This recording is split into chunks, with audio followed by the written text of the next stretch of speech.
다음은 이런 돈 버는 이야기 좀 하도록 하겠습니다. 웰스 매니지먼트. 우리나라에도 자산 운용 회사들이 많지 않습니까? 자산 관리 회사들도 돈을 빼먹는 거지 않습니까? 고객들한테. 그래서 이제 고객들이 돈을 좀 빼먹히더라도 좀 적게 빼먹혀야 되는 거죠. 오늘 이제 자산 관리에 대한 부분을 오늘 이렇게 이제 신문을 보니까 미국의 큰 자산 운용 회사들이 자산 관리를 되게 아웃소싱 다른 업체에 맡긴다는 이야기가 나왔습니다. 그런데 여기 이제 작은 제목을 보니까 모델 포트폴리오라는 개념이 나오는 거예요. 모델 포트폴리오. 모델 포트폴리오에 따라 가지고 자산을 운영하는 그런 자산 규모가 무려 8트릴리온 4월 달에 8트릴리온이면 여러분들 이 조 아닙니까? 8조 달러까지 올라갔다. 이런 기사가 나오는 겁니다. 제가 늘 여러분들 말씀드리지만 방송을 준비하면서 저도 알아서 준비하는 것도 있지만 학습하면서 여러분들 방송을 준비하지 않습니까? 공 박사님 요즘에 왜 선거 문제를 안 다룹니까? 이렇게 아우성을 치는 분들도 계시는데 뭐 여러 가지가 있겠지만 일단 재미가 없는 거예요. 사람이 재미가 있어야 될 거 아닙니까? 이게 월스트리트 저널을 보면은 모델 포트폴리오 모델 포트폴리오 뭐지? 이런 게 생각이 들어야 되지 않습니까? 한국의 선거 문제는 이제 전부 다 알아버렸기 때문에 그걸 계속 반복할 수는 없는 거예요. 재미가 없는 겁니다. 기본적으로. 재미가. 물론 뭐 재미 때문에 삽니까? 이렇게도 할 수 있겠지만 재미가 있고 흥미가 있고 이래야 여러분들 계속 공부를 할 거 아닙니까? 근데 이게 뭐 재미가 없는 거예요. 그리고 뭐 조그만 나라에서 뭡니까? 나누어져가 죽이라 살리라 하는 게 자체가 아주 매력이 그냥 정남이가 뚝 떨어지는 거예요. 세상은 넓고 다뤄야 될 주제는 많은데 그래서 잘 안 다룬 겁니다. 제가 다룬 분들도 많이 다루시고 5년간 많이 다뤘으니까. 자, 이 보시기만 모델 포트폴리오가 있는 겁니다. 이 이제 블랙록이라는 회사가 이게 아주 큰 자산 운용 회사지 않습니까? 여기 보시기 바랍니다. 여기 이제 딱 보시게 되면은 자산 운용사들이 자산 관리를 웰스 매니저먼트입니다. 외부 업체로 아웃소싱을 더욱더 적극적으로 확대하고 있는 중이다. 이런 기사를 오늘 이제 게재를 한 겁니다. 그러면 제가 이제 물어보는 겁니다. 미국의 가장 큰 자산 운용 회사들이 어떤 게 있냐? 여기 이제 여러분 견문을 넓힌 빔 해가지고 블랙록, 뱅가드, 야 11조 9조, 피델리티가 5조네요.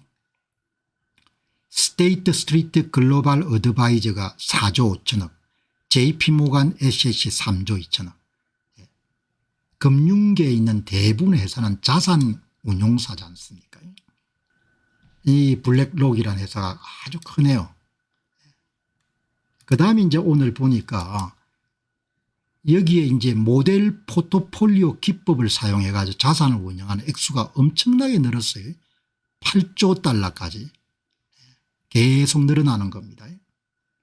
그리고 또 한 업체를 보니까 여기 이제 iShare AI 이노베이션 앤드 테크의 액티브 ETF에 막 급증을 한 겁니다. 사람들이. 야, 그래서 제가 아니 뭘 그렇게 그냥 돈이 이렇게 많이 몰렸냐. 10배 정도 여러분들 돈이 몰린 겁니다. 한번 찾아봤어요. 이게 이 뭐 하는 데인지 이렇게. iShares AI 이노베이션 앤드 테크 액티브 수동적이 아니고 그냥 공시적인 ETF. 운용 수수료가 여러분 얼마나 되는 거 하니까 0.55%인 겁니다. 어마어마하게 비싼 거예요. 출시된 지가 얼마 안 됐습니다. 2024년도 한 뭐 10월부터 출시가 됐는데 아니 운영 수수료가 0.55%면은 너무 높은 겁니다. 그죠?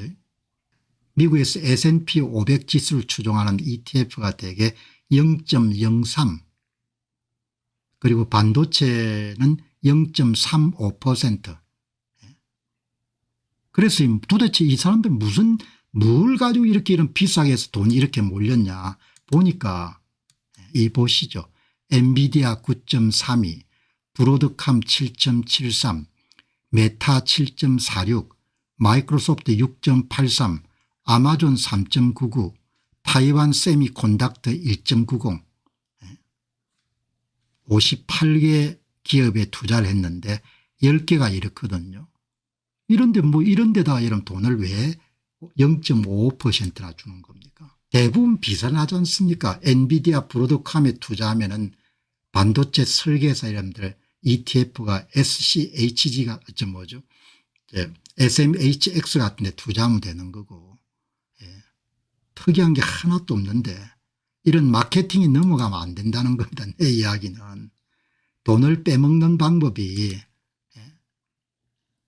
iShares AI 이노베이션 앤 테크 액티브 ETF는 5월 20일에 운용자산이 1억 4,400만 달러로 소폭 증가했는데 블랙록이 이를 인기 모델에 추가한 이후에 5월 23일 날 자산이 10배 이상 증가했다. 마케팅에 이렇게 넘어가면 안 되는 거죠. 너무 비싸지 않습니까? 0.55% 이렇게 주고 새로운 게 하나도 없는데 사람들이 이렇게 어리숙한 겁니다. 자, 그래서 그럼 이제 내가 하고 싶은 이야기가 뭐냐. 여기 보시면은 이제 제 방송에서 자주 들었던 패시브 투자, 지수를 추종하는 투자는 인덱스 펀드에 투자를 주로 하지 않습니까? SPY, QQQ, 그 다음에 SCHG 이런 데 투자하는 거지 않습니까? 이런 것은 그냥 지수를 하기 때문에 운용 수수료가 굉장히 싸죠. 그런데 이번에 오늘 이제 기사화된 모델 포트폴리오는 뭐 하는 데인고 하니까 거기다 조금 다양화하는 겁니다. 자산을. 주식에 60, 채권에 40, 대체 투자에 여러분들 10, 그리고 주식 투자는 또 이거를 그냥 패시브 투자를 도입하는 겁니다. 그러니까 돈이 조금 있는 사람, 많이 있는 사람이 아니고 고액 자산가라고 이야기하는데 그 정도는 아니고 이 보시면은 모델 포트폴리오, 관리 포트폴리오는 직접 여러분들 펀드 매니저가 재량을 발휘하는 것이고 모델 포트폴리오는 처음에 정해진 규칙에 따라서 투자를 하는데 우리가 흔히 이야기하는 인덱스 펀드의 투자보다도 조금 더 자산을 다각한 겁니다. 주식, 채권 이런 식으로. 그런데 수수료가 비싸죠. 수수료가. 그 이제 AI가 많이 발전을 하고 이렇게 하니까 이런 대형 운용회사들이 자기가 직접 하지 않고 아웃소싱을 많이 하는 겁니다. 모델 포트폴리오는 투자 컨설턴이나 자산운용사가 설계한 자산 배분 전략으로 주식, 채권, 대체자산 등 다양한 자산 클래스를 포함합니다. 인덱스 펀드에 비해서 운용수수료 조금 더 주고 조금 더 자산을 다각화한 겁니다. 그런데 투자할 필요가 있냐 이야기예요. 제 이야기가 오늘 하고 싶은 이야기가 모델 포트폴리오를 가지고 대부분 이제 자산운용사들이 돈을 많이 버는 모양인데 인덱스 펀드만 하더라도 자산이 다각화가 많이 됐는데 거기다 또 채권이라든지 대체 자산을 넣어가지고 그렇게 할 필요가 있냐 이야기죠. 마케팅에 놀아날 필요가 없다. 모델 포트폴리오는 예를 들어 모델 포트폴리오가 60% 주식, 30% 채권, 10% 대체 자산으로 구성될 경우 주식 부분의 일부 혹은 전부가 S&P 500 ETF가 포함될 수 있습니다. 다 그거란 이야기죠. 차라리 여러분들이 이렇게 포트폴리오 운영할 것 같으면 70%는 S&P 500 ETF에 그다음 여러분들 한 30%는 채권 ETF에 본인이 그냥 투자하면은 운용 수수료 좀 줄일 수 있는 거죠. 이걸 자산운용사한테 맡겨가지고 돈 더 지불할 필요가 있나 이야기죠. 모델 포트폴리오에서 S&P 500 ETF는 핵심 자산을 사용됩니다. 전체 자산의 20에서 50%를 차지할 수 있습니다. 그러니까 모델 포트폴리오는 이름 하에 주식, 채권, 대체 자산을 놓고 주식 파트만 우리가 흔히 하는 인덱스 펀드 여러분들 ETF를 포함하고 나머지를 조금 손을 대가지고 여러분들 모델 포트폴리오를 해가지고 수수료를 1% 2% 더 받는 겁니다. 여기에 수수료를 좀 더 받는 거예요. 그게 뭐 이게 자산운용업계는 계속 이렇게 신상품을 만들어야 돈을 벌겠죠. 예. 그러니까 제 이야기 요지는 그냥 패시브 투자하면 된다 이야기죠.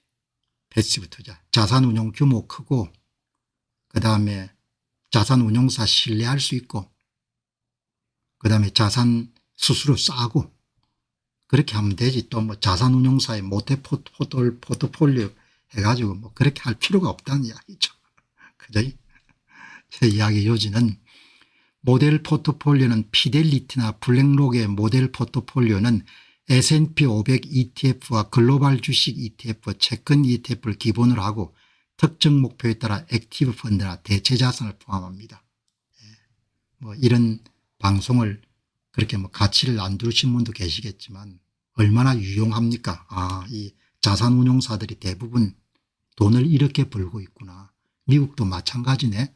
그럼 우리나라의 웰스 매니지먼트라도 똑같은 거 카피가 하겠네? 이렇게 이야기하는 겁니다. 여기 바른생각님이 잘 말씀하시네. 공박사가 더 이상 뭘 하겠습니까? 이렇게 이야기하잖아요. 공박사는 손 튼 겁니다. 공박사가 더 이상 뭘 하겠어요. 재미가 없어요. 시시하고. 말씀 잘 하셨네요. 오늘. 오늘 바른생각님께서 진짜 바른 생각을 말씀하셨네. 얼마나 여러분들 맹쾌합니까? 이렇게 매일 알아가야 여러분들 성장해야 여러분들 방송도 재미있게 할 거 아닙니까? 성장해야 여러분들 방송도 재미있게 신나게 할 거 아닙니까? 5년 어휴 길었어요. 칼같이 정리를 하는 시간들이 이런 방송 가운데 다시 하는 방송이 없지 않습니까? 어제하고 오늘이 다 다르잖아요. 어제하고 오늘이 다르다는 이야기는 다 새로운 내용들로 채워진다는 이야기지 않습니까?